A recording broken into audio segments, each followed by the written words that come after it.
قلبي المداح سمع أفراح في عطر الروضة قصايد، كل الأبيات وكل لغات في كل الكون بتصلي عليه، وقلبي دليه رايح يدعي له قاصد، يشفع لي في يوم أكيد معلوم لرب الكون سيدنا شفع. هل هذا يرضي الله عز وجل؟ يا جماعة الظاهرة دي انتشرت بطريقة مش طبيعية. يعني انت كبنت طلع عليه بتنشدي ديني، طلع عليه بتحلي في صوتك امام الناس، طلع عليه على طبل ومزمار. انا مش فاهم يا جماعة. النبي صلى الله عليه وسلم اللي بيحبه يعمل زي ما بيعمل، يقتدي بسنته صلى الله عليه وسلم. مش اللي بيحبه يمدح فيه، اللي بيحبه يغني له.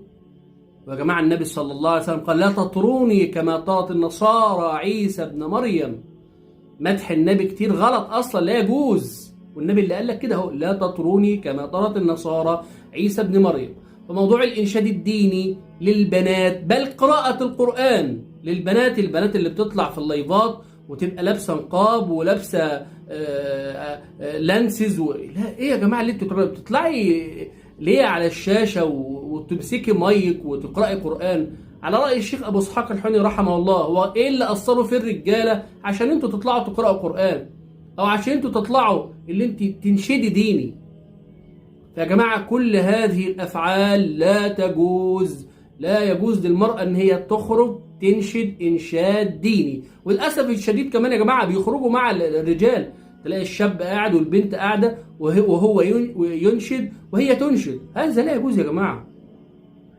مش احنا طالعين باسم الدين او باسم انها حاجه اسلاميه، لا ما ينفعش، ما ينفعش، لا يجوز. المراه يا جماعه تكون مصانه، المراه كده صوتها ما ينفعش المراه لما هتغني بصوت وحش، لا هتحاول ان هي تحلي صوتها عشان يبقى الصوت جميل. والمراه اصلا يا جماعه في الاسلام صوتها عوره. تقول لي يا شيخ صوت المراه مش عوره، انا عارف ان احنا بنتكلم الصوت اللي هو فيه تمايل، او في اللي انت بتتكلم بصوت حلو فده عوره، اما صوت المراه ليس بعوره. فبارك الله فيكم واصلح حالكم. هذا الفعل لا يرضي الله عز وجل.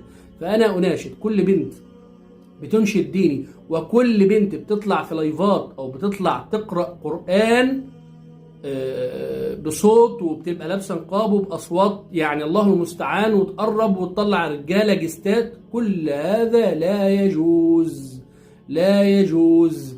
طبعا يا جماعه مش بتكلم على البنات الصغيره، في بنات ما شاء الله بتبقى صغيره جدا بتبقى طالعه بتقرا، دي ما فيهاش مشكله. احنا بنتكلم على البنات الكبيره اللي بتطلع وتطلع جستات وتحلي صوتها وتقرب المايك وتقرب الصوره من